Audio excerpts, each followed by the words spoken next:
formally proceed.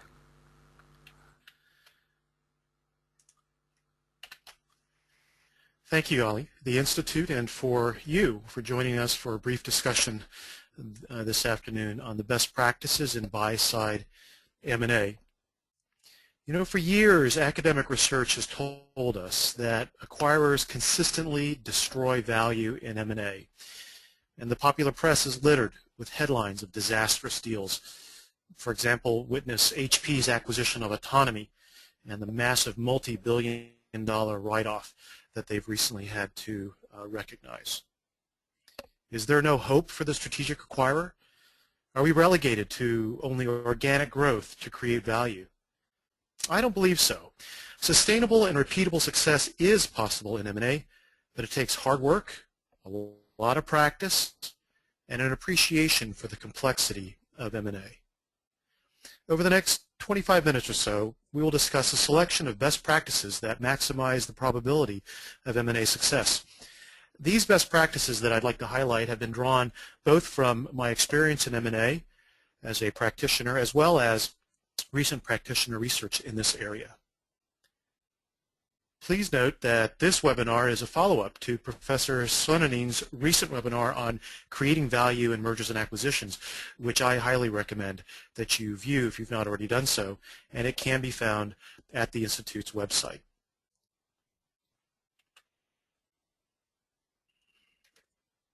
We can categorize M&A best practices into roughly 6 major areas that correspond to the different phases that a typical M&A transaction follows. Let's consider each of these in turn, starting with the critical foundation upon which all successful acquisition strategies must be based. First and foremost, it's important to remember that M&A is just a tool. It's just a means to an end. It in and of itself has no real power, but rather it serves for the purpose of strategy. And consequently, I would say that strategy must drive M&A and not the other way around. The most successful acquirers buy other companies to achieve a clearly articulated and specific strategic objective. Fundamentally, this strategic objective must be firmly rooted in a rigorous appreciation of the dynamics of your industry. For example, what are the competitive forces shaping the future of the industry in which you compete? What are the competitive forces shaping the future of your customers' industries, of your suppliers' industries? Tools along the lines of whether it's Porter analysis or the 9S framework all are very powerful and very useful in laying out the context within which you compete that ultimately will serve the basis for any M&A strategy. What are or what will be the critical success factors that will determine who the winners will be in your industry? And importantly, how do these critical success factors relate to your company's current competencies? What are your company's vulnerabilities?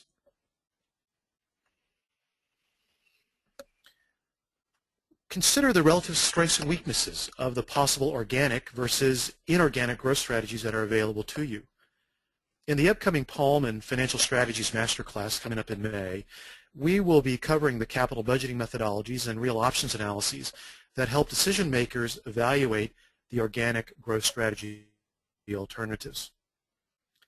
Now, regarding the inorganic growth strategy alternatives, keep in mind that these alternatives span a range of possible forms, from licensing to joint ventures and other strategic alliances, to minority investments, to complete acquisitions. Interestingly, however, do note that a recent survey by McKinsey & Company found that full acquisitions actually create more value than mergers of similar-sized companies, purchases of selected assets or joint ventures, and other strategic alliance transaction structures.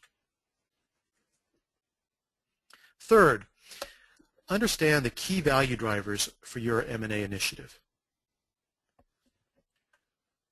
Efficiency-motivated strategies seek to create value by way of an active investment management style or via economies of scale. Market power-motivated strategies create value by expanding into adjacent product or market spaces by leveraging economies of scope.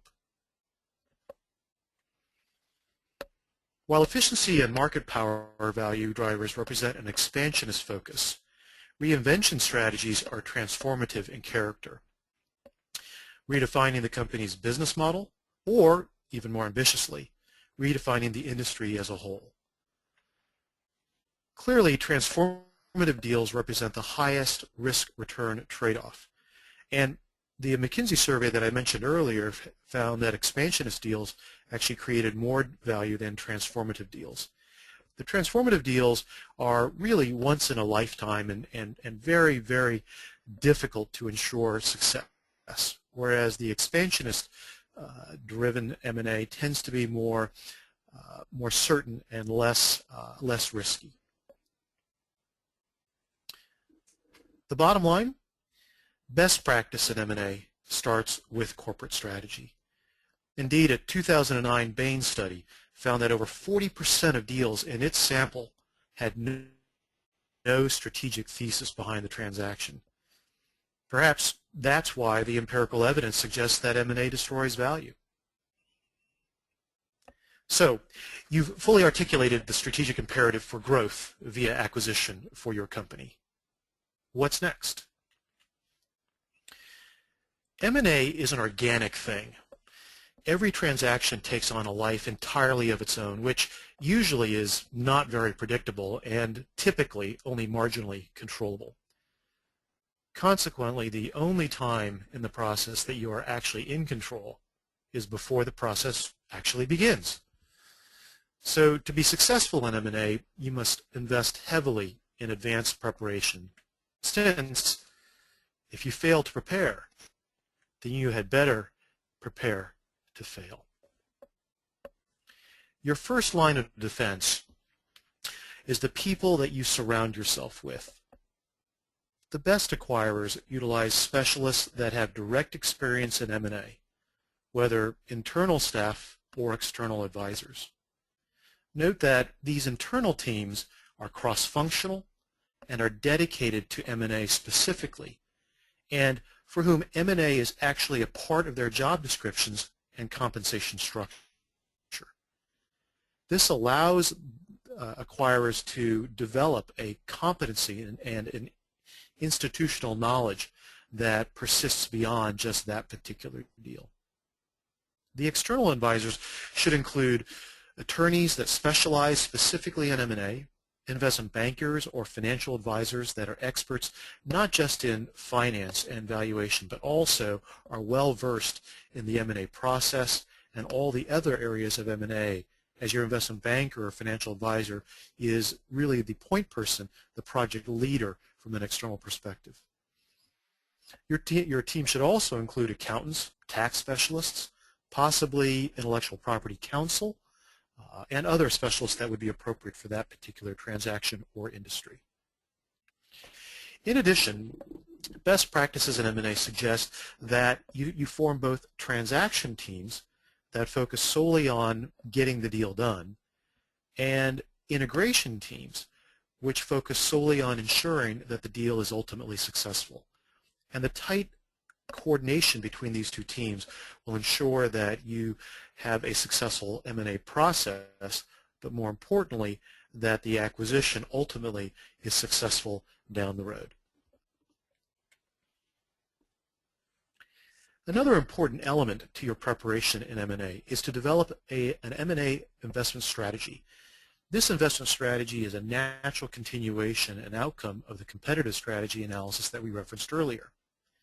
And importantly, the best M&A investment strategies are, first and foremost, proactive. Don't wait for opportunities just to come to you. Too many companies have an acquisition strategy by accident, and they end up chasing after many, many dead ends. The best M&A strategies are also dynamic. These companies regularly revisit their investment goals and objectives in light of the ever-changing competitive landscape. This investment strategy document is a living document. Oftentimes they will revisit this as part of their annual strategic planning process. Thirdly, these best-in-class players also are very formal and deliberate in their review process. This includes considering alternatives to a full acquisition, as well as having a designated deal sponsor and a formal review committee that follows a designated process by which they evaluate each opportunity. Lastly, these strategies must be specifically and explicitly articulated, meaning that you develop a written deal filter that explicitly lays out, number one, the imperatives. That is, these are the must-haves. These come from and tie directly to your strategic analysis. Second, your deal filter must have the non-negotiables. We often refer to that in the business as the deal killers. And then finally, the deal filter must contain quantifiable measures of success. These measures of success will be used and must be used in the post-investment audit process to elevate your company's M&A competence. From the critical foundation of rigorous strategy analysis and sound preparation, let's move to the discovery component of the transaction process, due diligence. Now, traditionally, the primary focus of due diligence has been all about getting the deals done. But in today's highly competitive and highly complex global environment, simply getting deals done isn't enough. Rather, you must focus on getting deals done right. What does this mean? Well, best-in-class due diligence occurs throughout the M&A process. It's initiated during your preparation phase and continues through the transaction and past post-closing. It's a dynamic feedback loop, and it's an iterative process. As you go through the due diligence and you uncover more and more information and insight, that feeds back into additional due diligence and additional in-depth due diligence. Note also that this due diligence is fully cross-functional in scope. All right, the best due diligence implementers have cross-functional teams that we mentioned earlier that cover the entire gamut of all the business activities.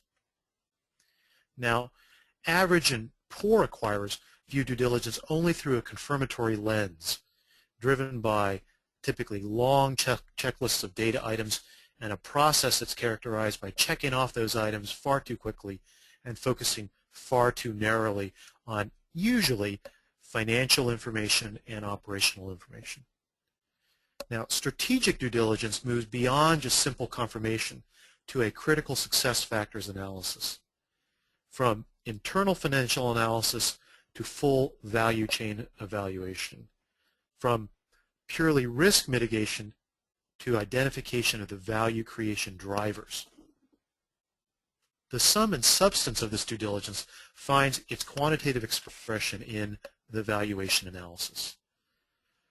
Now, while it's true that the results of the valuation analysis are dependent upon the assumptions employed, the most successful acquirers ensure that their techniques are robust and flawlessly executed. This allows them then to gain insight into the transaction's value drivers, and it serves as a tool to focus and refine the due diligence process. Synergies. An elusive objective better known by its absence in fact, despite its pervasiveness in the press releases announcing and trumpeting the deal, I'm afraid. Well, to avoid the synergy trap, some pieces of advice.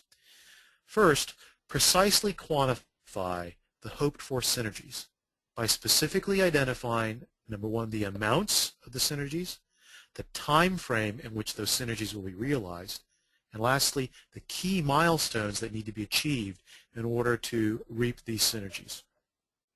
Now, don't forget that there are both positive and negative synergies, both value-creating and value-destroying synergies. Very often we tend to focus on the positive and we forget the negative.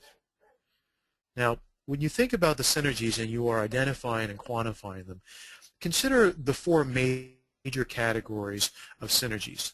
And I'll list these in increasing uncertainty. First is duplicated functions. These are your classic cost savings synergies.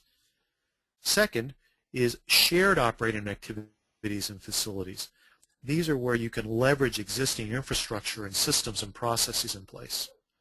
Thirdly, new channels with existing products. Really your market extensions for your existing product portfolio. Fourthly and finally, synergies that result from new channels with new products. Now if you can, probability weight these synergies as part of your scenario planning and incorporate those into your evaluation process. Recall the earlier comment I made regarding the organic nature of the M&A process and how each deal is unique in the path that it takes to completion.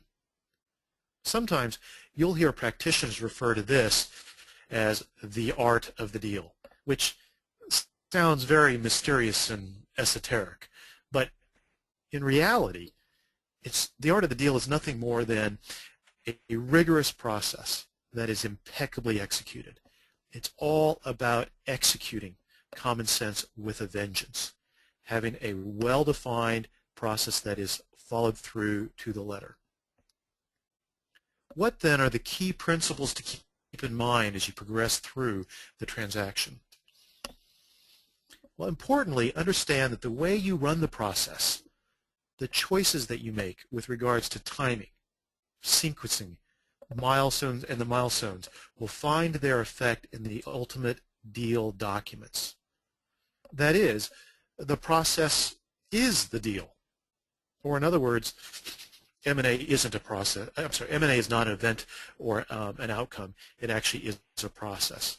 So we oftentimes will look immediately to the end game and think that that is really what M&A is all about. Rather, you need to think about M&A as an actual journey, and that entire journey dictates and defines what the ultimate M&A transaction is going to look like. So since it's a process and not just an event, you must always be willing to walk away from a deal at any point in the process, since sometimes the best deal that you actually do is the deal that you don't do. And this is very, very difficult. In fact, your due diligence process can often serve as a check for this deal excitement or deal enthusiasm. But having a deal team that's around you that helps you make these decisions, that can put everything in a more objective light, is sometimes worth more than anything else in the process itself. So don't be afraid to walk away from a deal. Now, if M&A is going to be an important tool in your strategic kit of competencies, be mindful that you will quickly establish a deal reputation. And this deal reputation in future transactions will impact the price and the terms of those future deals. And they'll either pose opportunities or challenges for your post-merger integration of cultures, systems, and processes. So remember that in the end, all you have left is your reputation. So there are buyers out there who are known as being good buyers, reasonable buyers, fair buyers. But there are also a number of buyers out there that are known as being very, very difficult, perhaps even unethical. And so sellers quickly hear or become aware of those reputations, and that those do influence the way the process is run, and ultimately, for you as a buyer, your success in executing on the transaction. Finally, remember that in M&A, just as in life, you can't have everything. Because when it comes to price, speed, or certainty of closure, you can only pick two. For example, if you absolutely must close the transaction within 2 weeks with near 100% certainty, then you're going to have to give the seller his asking price. Or if you insist on paying the lowest possible price while absolutely ensuring a guaranteed close, it's going to take longer to negotiate with the seller and to complete your due diligence. So price, speed, and certainty. In an M&A deal, you can only pick two. We now turn to what most people outside of M&A think is the main, if not the sole focus of successful M&A, and that's price. In fact, when I teach this particular course at the university, the students invariably come in and think that the course is going to be all about running very complicated and fancy spreadsheet models, and that we will do extensive financial statement analysis, when in fact we probably spend less than 20% of the course time actually on price. I'll tell you, in my experience, price is less than 50% of the deal, and even smaller when you're dealing with unlisted and privately held companies. So what else could possibly matter besides price? Let me give you some things to think about as you look forward to this thing called an M&A transaction. For example, what is the form of consideration going to be? Is it going to be cash? And if it's in cash, well, what currency? Perhaps the form of consideration offered will be stock. Well, whose stock? And on what exchange will this stock be traded? Will it even be traded? Perhaps the form of consideration will include debt. But does the answer to this question affect the price? Well, of course it does. The seller is going to consider cash differently from stock, differently from perhaps debt. So that interrelates with price. If the cash that is paid is in a foreign currency, well, what is the exchange rate risk? If the form of consideration is stock, well, what happens if the stock price falls, or what if it rises? Are transaction hedges necessary or even desirable? Do they incorporate a level of complexity that, quite frankly, just isn't worth it? Well, when do you pay the purchase price? Is all the purchase price paid at closing? Maybe some of it is paid over time. Perhaps some of the purchase price is paid upon the achievement of certain milestones. Again, will that impact the overall price? Of course it will in the seller's mind. More pedantically, what's the form of transaction? The legal structure. Do you purchase assets? Is there the concept, the legal concept of purchasing stock interests in that particular domicile and country? How does all this impact post-closing liabilities? What does this do to the deal process, and more importantly, timing of the ability to get the deal closed? Is tax an issue? And are there tax implications to the seller? Are there perhaps tax implications to you as the buyer? Does the form of consideration impact the tax implications? How about the timing of the payment impact tax implications? Where are you going to get the money? What is the acquisition source of funding? And does this cost of capital impact the price that you're willing to pay? Perhaps will it impact the timing, your ability to close on a quick basis? What about risk allocation? Not all the risk that is identified prior to closing can be resolved at the time of closing. So which party is going to bear the risk of the known issues? What about the unresolved issues? What about the unknown risks that are there that can't even be identified or quantified? If due diligence can't solve all of these issues, well then how are we going to manage that risk? Should perhaps payments be delayed until the resolution of those risks?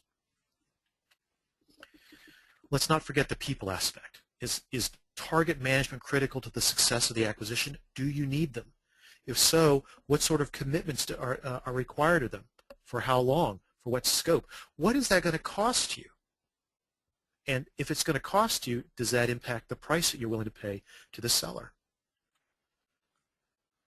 Social issues. M&A is very much a challenge of the soft cultural issues that are there. So what cultural issues need to be preserved in the target company? What's important to them?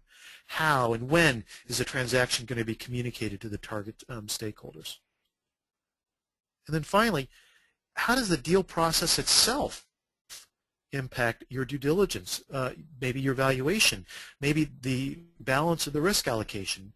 Again, how you run the process ultimately impacts the deal. Oh my, I mean, what a mess. It looks like a spaghetti bowl.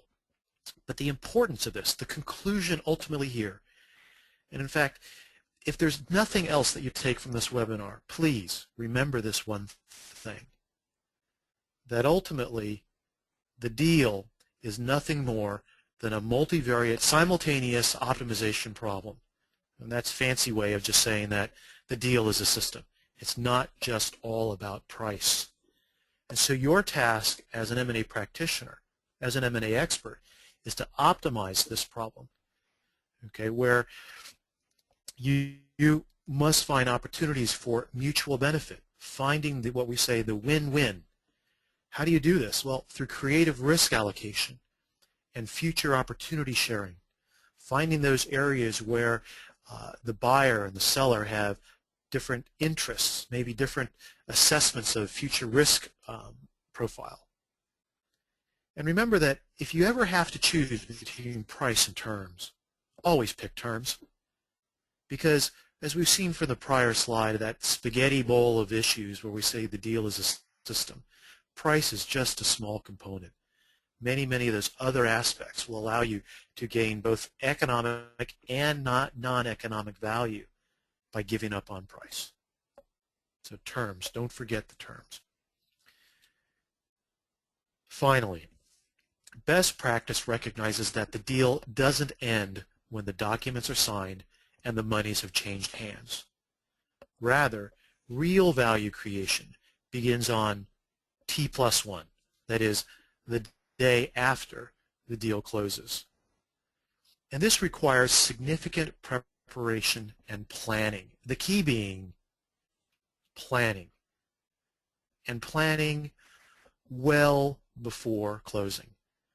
In fact, as we noted previously, post-merger integration planning should run concurrently with the transaction due diligence. And the best-in-class acquirers out there, as we said, they have their integration teams working at the very beginning of the whole process, interactively with the due diligence process, constantly coordinating with the transaction team. Why?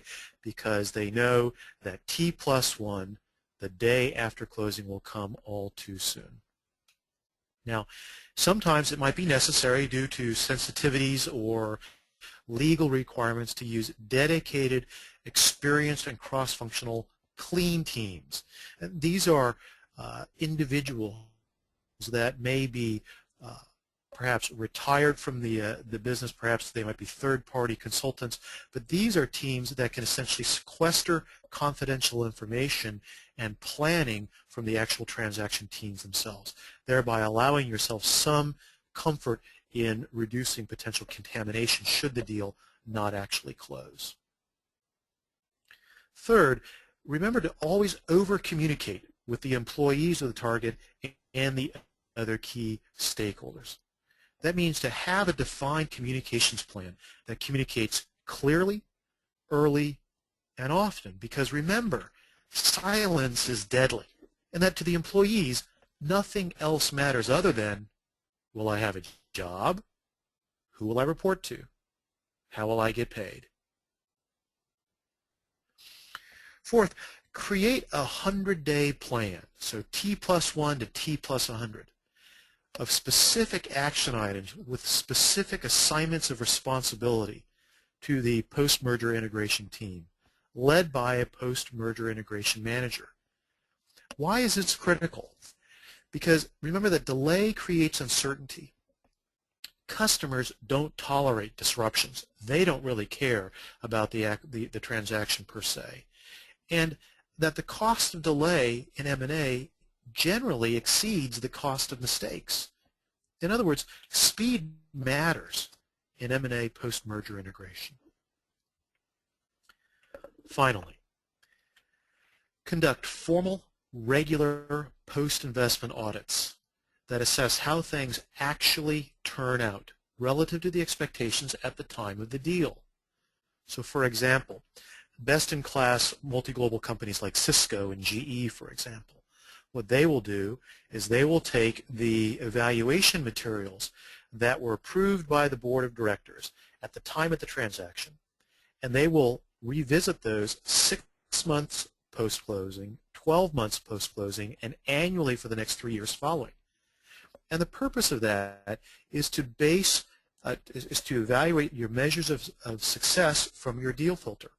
It's not, as some people might expect, to essentially serve as a punitive tool to punish those who are on the deal when maybe things don't work out quite as planned, because things never work out exactly as expected, but rather This is part of a feedback loop for your next deal that allows you to codify your experiences into an M&A playbook. And that M&A playbook becomes the institutionalized knowledge that represents your M&A competency. So there you have a brief summary of the best practices in acquisitions. These cover the major phases of an acquisition strategy and process. Remember, strategy drives M&A and not the other way around. M&A is just a tool. Preparation is critical. If you fail to prepare, then you need to prepare to fail. Take advantage of the time that you have before the process begins to make sure that everything is in order, that all the people are in place, all the processes are in place, and that your plan is sound. Due diligence is a dynamic process that runs through the entire process, and it is going to be absolutely critical to getting not just the deal done, but getting the deal done right. Manage the process. Have a plan in your process, and then follow it and execute with a vengeance. Remember that the deal is not just about price. The deal is a system. There are many, many variables that must be evaluated and constantly tweaked. Everything, as we say, is on the table and open for discussion until the deal finally closes. So the deal is a system. And then lastly, your post-merger integration planning process will dictate ultimately the success or failure of your M&A strategy. So while the complexity of M&A can be daunting, M&A is a competency that can be learned, developed, and refined into a competitive advantage. The best companies in the world have done so. You can too. And with that, Ali, I'm finished. And so if you want to open to questions, I'd be happy to take any questions. Well, thank you very much, Dr. Ho. Folks, if you have a question, you could either raise your hand. There's a hand icon on your webinar console, so if you click on it, I will be able to give you, I'll be able to unmute you and allow you to speak to Dr. Ho directly, or you could post your questions in the chat box and I'll be happy to read them over on your behalf. So two options: you could either raise your hand or you could post a question in the chat box. Let me see, I have a question. There's a question from Brother Khurshid. What is the success rate in M&As? That's a very good question. If you look across all the M&As that are typically done, you have to segment the M&As by both publicly traded or publicly listed target companies and the closely held or privately held companies. But with that caveat, I would say that in the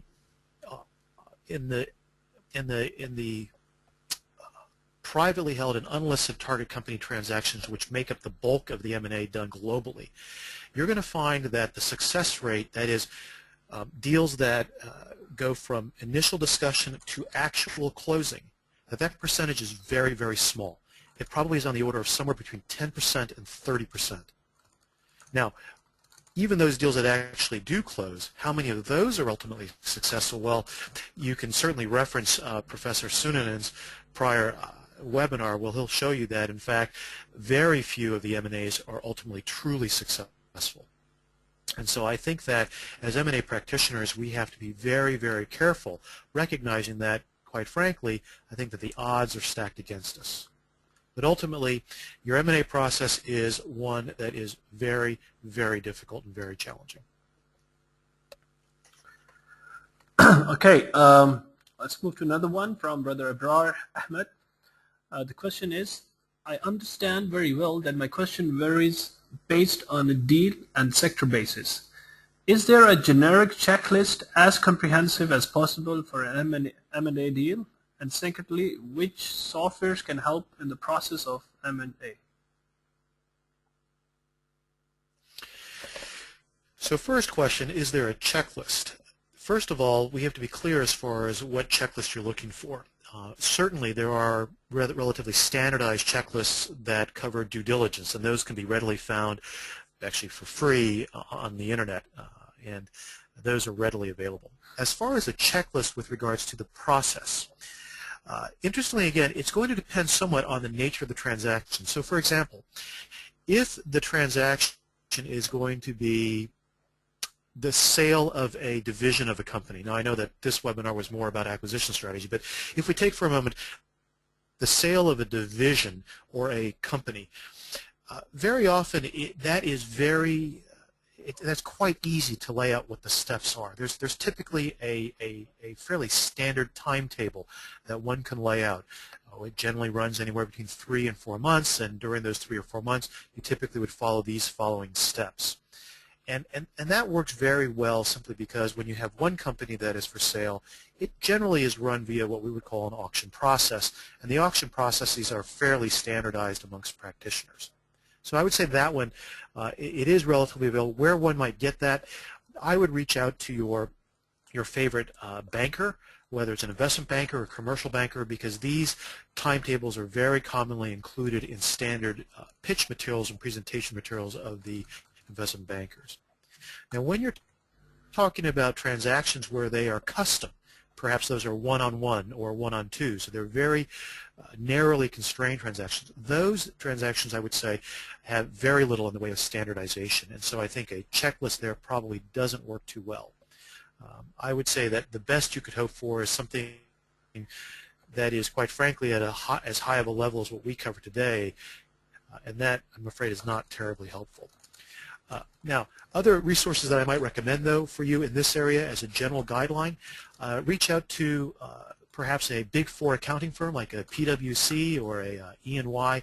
Again, these firms have corporate finance groups that also have free brochures and materials that lay out their thought process behind what an M&A process should look like. Again, it won't be terribly detailed, but it will give you a very high level of flow chart.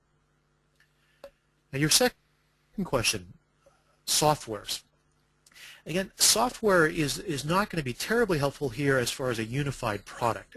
You will rely upon, increasingly so, software.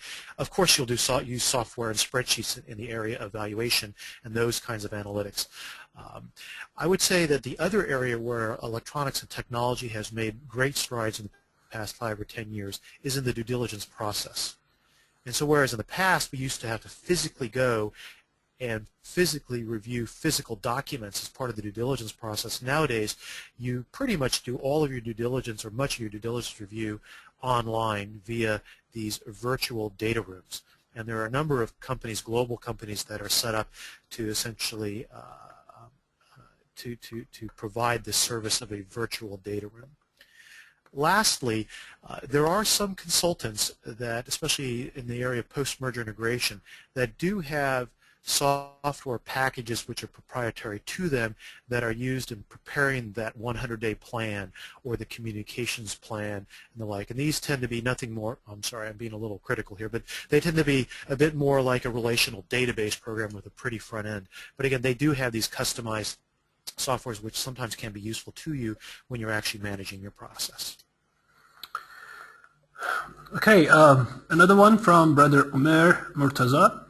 Is it possible to walk out of a deal after quoting a tentative bid price?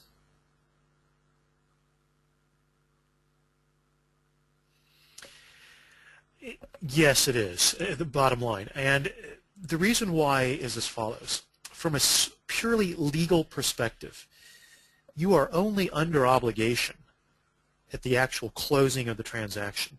In other words, you can, from a purely legal perspective, generally walk away from a transaction up to the point where you actually pay for the target. Now, that's not entirely true because there are certainly ways that the seller can try to obligate you through some sort of contractual arrangement that would impose some sort of penalty upon you should you change your mind and walk away from the process before closing.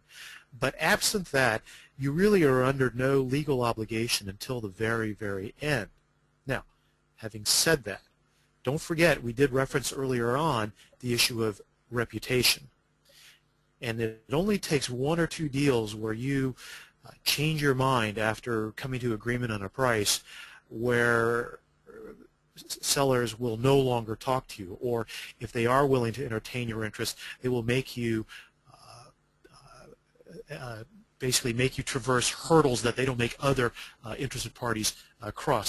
So it is important to remember that there is both the legal ramifications, but also there are the reputational ramifications. But again, this is an area that you should speak about with your financial advisor, your investment banker, and your counsel, legal counsel on this, because each deal will be a little different. Because again, anything that we talk about here as a potential buyer, you know that the seller has probably also heard and is looking for a way to counteract you in this chess game of M&A. Okay. Another one from Moeen Bartley. Question: is delaying the finalization of price a good strategy to ensure that eventually you get what you pay for? For example, if a result of an acquisition staff start leaving the target company, can delaying the finalization of price help ensure that you don't end up overpaying for a depleted company? That is a very, very insightful question, and I chuckle a little bit simply because this is a very, very popular discussion topic. And I guess the way to answer that is as we answer the way we answer most finance questions, and that is, it depends. And not to be too cute, but it depends in the way that you want to run your bargaining and negotiation style. Certainly there are those who advocate very adversarial bargaining and negotiation styles, in which case they likely from a buy side will offer up a number early. In fact, they probably would offer a very generous number, fully intending to renegotiate that number as the due diligence process uncovers the inevitable problems, no matter how minor. But again, we have to come back to this reputation, and so there are those out there who are serial acquirers, but that have this reputation of coming in very high with a high price and then essentially walking back that price over time. The other alternative, of course, is, as you suggested, is to delay committing to a price until both sides have a high degree of confidence that the deal is going to close and that the deal will close at whatever number the parties ultimately shake hands on. Again, a very different operating and negotiating strategy. Now, the challenge, however, that you will have is going to be at some point in time the seller is going to want to make sure or need to have an assurance that you are truly a legitimately interested buyer. Because remember that they are constantly disclosing more and more information to you. And so it becomes ultimately a trade-off between both the seller's willingness to continue to allow due diligence to move forward and your willingness to be, in some sense, locked into a particular price. But as we talked about with the prior question, the final price isn't really final until the very, very end. But, excuse me, the third element that I would also throw in there that's going to dictate your ability to, or your interest in delaying an agreement on price, is going to be the nature of the process itself. In other words, are there many other potential buyers, or are you the only one? It would be typical that when in a typical auction process where there's one seller and many buyers, that there will be a request on the part of the seller for a price indication earlier rather than later. And then unfortunately you're stuck. You're going to have to give a number in order to be able to make it to the next stage. But that raises a whole new issue which we won't talk about here, and that is, well, what number do you put down? Do you put down a number just big enough to make it to the next stage, even though it might be higher than what you're currently thinking? Or do you put down an honest number, knowing that in all likelihood you won't get invited to the next step? Those, unfortunately, are the dynamics of M&A that make it not just complex, but also incredibly fascinating to actually do. Okay, another supplementary from Brother Zubair. Are there any regulations for M&A that should be considered for formulating M&A strategy? Indeed there are, and of course those are all going to be local to your local jurisdiction. And while one could make certain generalizations, those would typically be based upon the rule of law that that is dominant in that country or in that region. And so it'd be difficult for me to make any specific comments, but I can give you some examples. So examples might be issues around the obligation of the seller to entertain multiple offers. There are some domiciles where if the seller has made the decision to sell, then the seller is under obligation to seek the highest and the best sale price without regards to other stakeholders. Again, that's something that's very specific to a particular line of jurisprudence, but that's an example.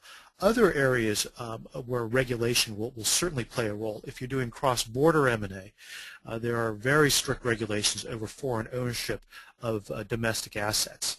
And that I think you're going to find pretty much universally around whether that will dictate any ownership at all or whether or not that will dictate majority ownership.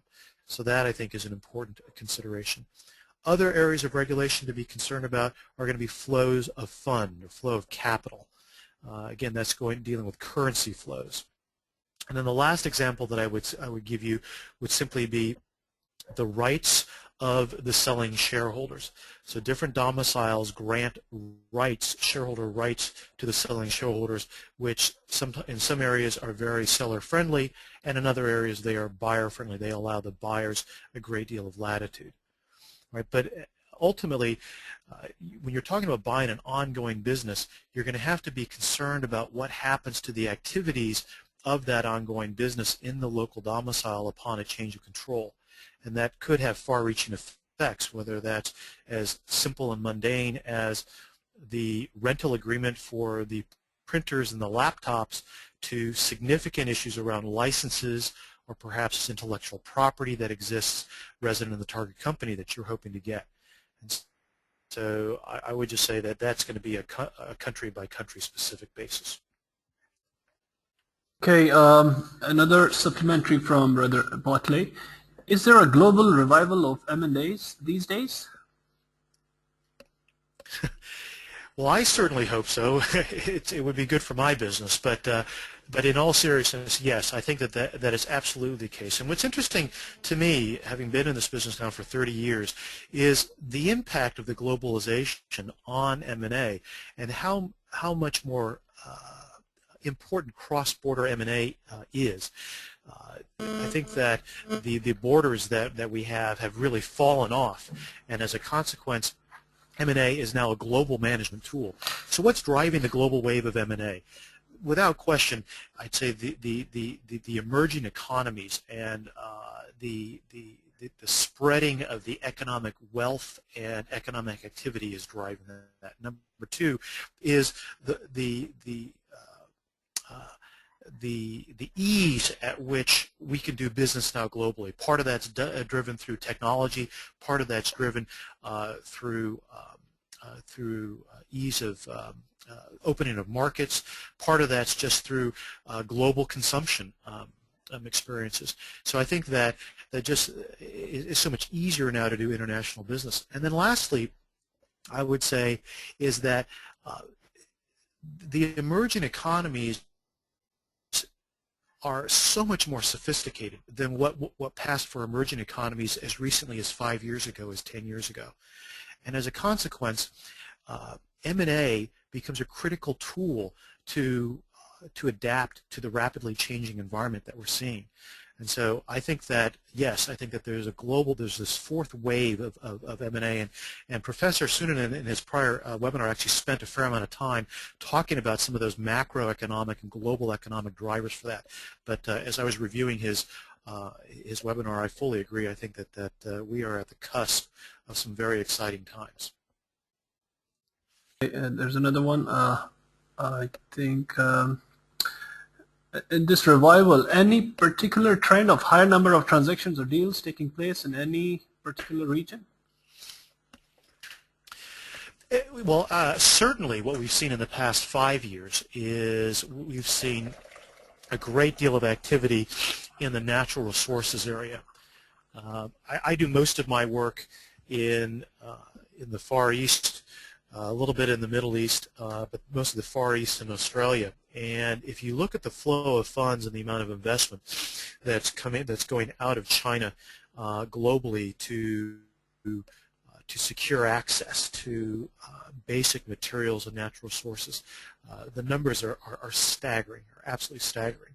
And so I think that what we typically do, especially when we're dealing with our clients and prospects, is that we will actually do something like a Porter analysis, a five forces analysis, and then we'll use that to essentially identify what the trends are, whether it's on a global basis or on a regional basis.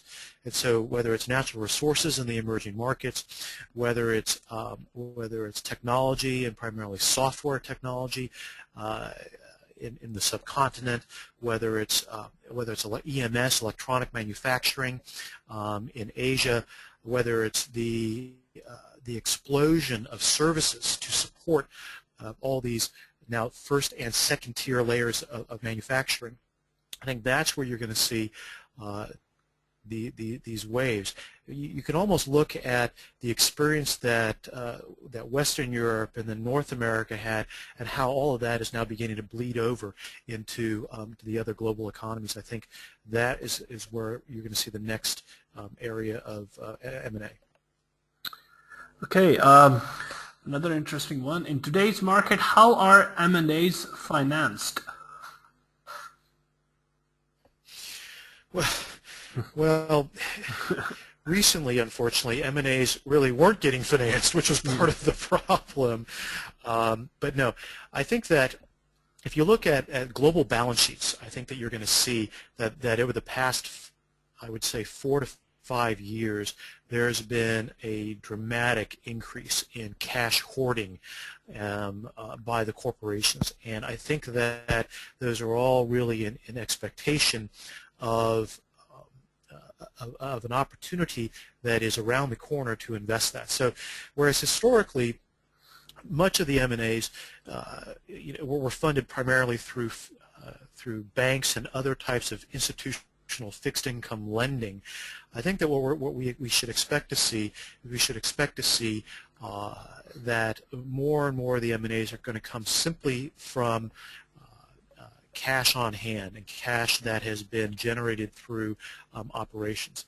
That is going to be your number one weapon as a buyer in affecting an M&A strategy. Because remember, cash on hand gives you incredible flexibility. It gives you tremendous negotiating power. It allows you to be opportunistic, subject to your deal filter now, but it allows you to be opportunistic when those transaction situations arise. So I think that cash on hand is going to be a critical component to the financing of M&As. Now, I would like to say that stock or equity will become more important in the emerging economies. What causes me to hesitate, though, on that is that it's not clear to me that the stock markets and the exchanges in the emerging economies have developed to the point where your public company stock is going to be a truly effective currency. I think that we're probably still a little ways away from where that's going to be a major component. Okay. The last thing, by the way, Ali, I would say as well, is that at least in the West, I think that the banking sector is beginning to finally regain its footing, and so certainly in North America, we're beginning to see that the banks are beginning to lend much more freely than they were as early as a year or two ago. Okay, I think we can take just 2 more questions. There's another interesting one. The question, with tight regulations and compliance audits, are small companies still prone to hostile takeovers? Well, remember that hostile takeovers really take 2 different forms. One is a hostile takeover of a publicly traded company or a publicly listed company. And I would say that hostile takeovers are a reality that we have to live with. However, as related to an earlier question, hostile takeovers are very heavily regulated. And so again, our experience for public company hostile takeovers is going to be very much a function of the local country and the local regulatory environment that either allows it or does not allow it in any sense. Now, with regards to privately held companies, again, you wouldn't have a hostile takeover privately held company per se, but one could call a hostile takeover in a privately held context when a privately held company has a crisis for which they are ill or not prepared that drives them to an M&A transaction. And this goes to our preparation comment a little bit earlier. And again, I know this was really a buy-side acquisition discussion, but still, you can use this to your advantage as a buy-side. Sell-side situations oftentimes arise when the family or the entrepreneur has not adequately planned for the ultimate disposition of the business. And that means that there could be crises that exist. Perhaps the entrepreneur has a sudden illness, or perhaps if it's a family-owned company, you have an issue with passing the business from the second or the third generation down to the third and the fourth generation, and there is no depth to ownership or management. Or perhaps it is a company that has been in the decline over the past several years in a rapidly changing environment that one morning wakes up and realizes that it is no longer competitive. One could could characterize that as a hostile takeover transaction or a situation. So as a buyer, be mindful of those opportunities that present themselves. Try to dig those out, because those are sometimes some of the best acquisitions that you can make when the seller has to sell. And when you are that sole buyer, you basically can come in and you can present a solution to their problem, and that can be a very effective opportunity to create value. Just last question. Does a heavy regulatory process discourage M&A activity? For cross-border M&As, how well do the regulators coordinate? That's a good question, and the answer to your first question is there's no absolutely. Regulations are specifically set up to limit and control cross-border M&A. And unfortunately, most of the way it is set up are purely for political reasons, which is unfortunate. I come from more of a free market background, and other than national security issues, I think that most of the cross-border hurdles and are detrimental to the economy itself. Now, how well do the countries coordinate? I would have to say that they don't. Again, simply because cross-border M&A regulations and prohibitions tend to be politically motivated, which are, generally speaking, self-interested in nature. And unfortunately, they oftentimes are unpredictable. So my advice to you here is that if cross-border M&A appears to be an important element of your growth strategy, it's probably best if you identify a few key countries into which you feel you are being compelled to expand into, and then retain competent local counsel that is very well versed in those foreign investment laws, and understand what those regulations and processes are before you even begin the process. So again, that falls into our bucket of preparation, because you want to make sure that that everything that you do, all the what we call the paper trail, all the actions and the activities that you undertake from the very, very beginning are in adherence and compliance with those regulations. Okay, I guess just one quick question from Magdaleno Bergamento. How shall the integration be? Any focal area in doing integration?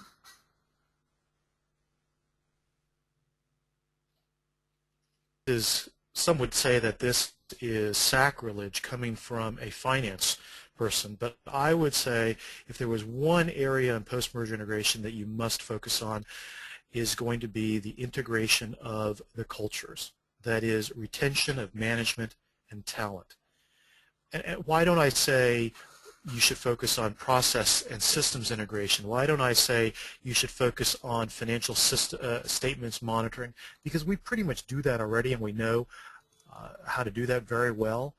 Where we tend to fall down is we tend to fall down in the integration of the two cultures.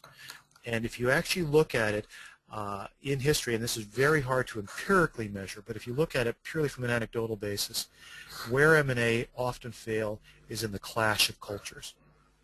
And if the people go, or if the people are distracted, then no matter the forecasting you do, no matter the integration of systems that you do, your M&A acquisition will fail. So I would say focus on culture, which is the retention of management and talent. Okay, that really brings us towards the end of the webinar, I guess. I would like to thank you, Dr. Michael, for your time and willingness to share this valuable information. Indeed, it turned out to be quite an interactive webinar.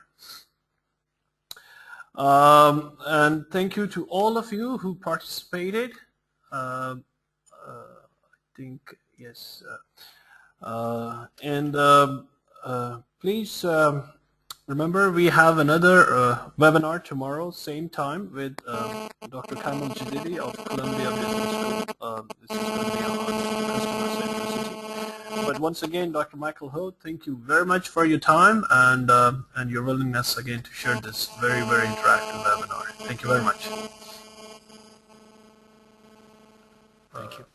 Thank you very much, sir. And with this, I'm going to end the webinar, and you all will be automatically dismissed out.